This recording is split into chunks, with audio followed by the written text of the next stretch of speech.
Hai Sobat Inet, dalam upaya penanggulangan penyebaran COVID-19, sebetulnya apa tugas dari RT dan RW setempat? Simak di video berikut ini.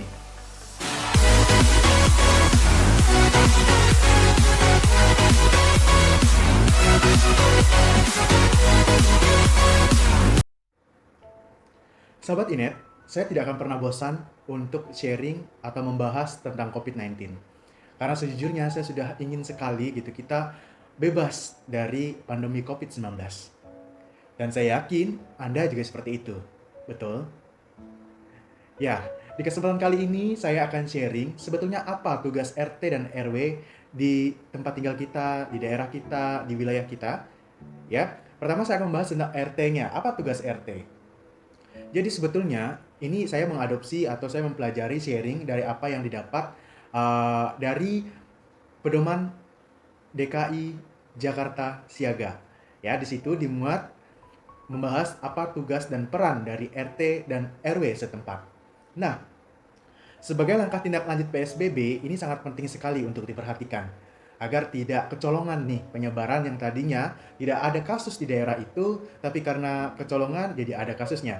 Makanya sangat penting sekali, walaupun mungkin saat ini belum ada kasus, sudah bergegas untuk melakukan upaya penanggulangan tersebut. Ya, ada RT RW siaga istilahnya. Mungkin ini juga bisa jadi upaya yang dapat diperhatikan, dipertimbangkan oleh RT RW yang belum menerapkan sistem tersebut. RT siaga mengingat ini hal ini kenapa ada alasannya. Mengingat kondisi saat ini kita harus bekerja dari rumah, belajar dari rumah, yang artinya bisa jadi nih yang tadinya tetangga kita, ya misalnya tetangga kita punya anak yang kerja di daerah zona merah gitu, yang memang banyak kasus konfirmasi. Pulang, nah itu juga menjadi perhatian sebetulnya ya, gitu. Dan memang punya riwayat kerja bolak-balik ke daerah yang zona merah, yang memang ada kasus konfirmasi di situ, itu juga perlu diperhatikan, gitu ya. Jadi itu alasannya mengapa ada pertimbangan untuk dilakukan RT RW siaga. Nah, untuk RT, biasanya jadi kan urutannya itu adalah lurah memiliki RW, berbagai RW ya, dan RW di situ ada RT RT-nya lagi, betul ya. Nah, tugas RT itu minimal ya dari RT itu sendiri yang diarahkan yang dimuat dalam pedoman tersebut, pertama harus memiliki wadah komunikasi. Wadah komunikasi yang dapat dilakukan berupa WhatsApp group. Itu sangat gampang saat ini ya. Di sana apa? Untuk mendapatkan atau tukar informasi, update informasi seperti itu. Ya, lalu yang kedua, tugas RT mencatat keluar masuknya warga di daerah mereka, gitu ya. Mungkin ada tamu dan sebagainya, itu di data, itu dicek gitu ya. Bahkan harus di depan misalnya ada sejenis apa ya?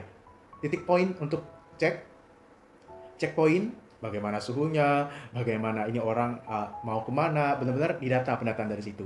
Dan tugas RT juga adalah mendata warganya yang memiliki gejala COVID-19. Mungkin ada demam, ada keluhan sesak, dan sebagainya, gitu ya. Itu tugasnya RT, mendata, mengidentifikasi dan mendata warganya. Lalu tugas RT juga mengidentifikasi dan mendata warga yang beresiko tinggi terhadap kasus COVID-19. Siapa saja?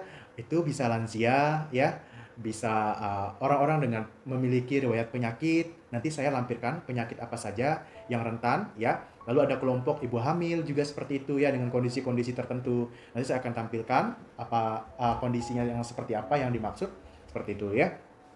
Uh, dan yang penting juga adalah RT mengedukasi warganya. Jika memiliki keluhan, jika mempunyai apa ya riwayat seperti itu, hendaknya melakukan isolasi mandiri. Nah, RT memberikan arahan, RT memberikan sebuah edukasi bagaimana cara yang berkoordinasi dengan RW dan langsung dengan puskesmas di tempat itu, mengedukasi warga sekitar agar tidak memiliki stigma negatif terhadap orang yang baik itu statusnya ODP, PDP atau bahkan memang statusnya positif dan harus isolasi mandiri gitu ya. Karena OTG misalnya seperti itu juga harus diperhatikan. Bersama RW juga mengkondisikan distribusi bantuan. Lalu selanjutnya apa tugas dari RW? RW adalah atasnya lagi dari RT ya. Nah, Tugasnya RW tentu membantu RT untuk mendata, mengidentifikasi, ya, memantau apa yang terjadi di lapangan.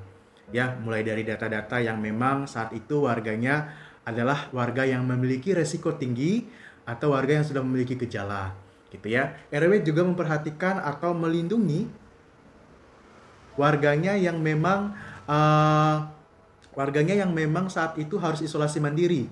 Mungkin saja ada stigma di daerah itu, nah itu diawasi oleh RW-nya, gitu ya. RW juga memantau bagaimana akses untuk mendapatkan pelayanan kesehatan jika warganya memang ada yang dalam status observasi isolasi gitu ya. Artinya tetap dipantau oleh puskesmas gitu ya. Seperti itu. Jadi eh, dan yang paling penting juga, RW ini berkoordinasi dengan RT dan pihak terkait. Hal-hal ini bisa jadi puskesmas untuk mengedukasi warga. Bagaimana tadi ya isolasi mandiri yang tepat seperti apa, bagaimana perilaku pencegahannya, ya itu diedukasi. Mulai dari pengawasan warganya sebagai tindak lanjut dari PSBB tersebut, ya. Nah, itu yang dapat saya sharing di kesempatan kali ini. Semoga bermanfaat dan mungkin bisa jadi masukan juga buat RT RW bahwasannya ini bukan masalah untuk daerah-daerah yang memang zona merah saja, tidak.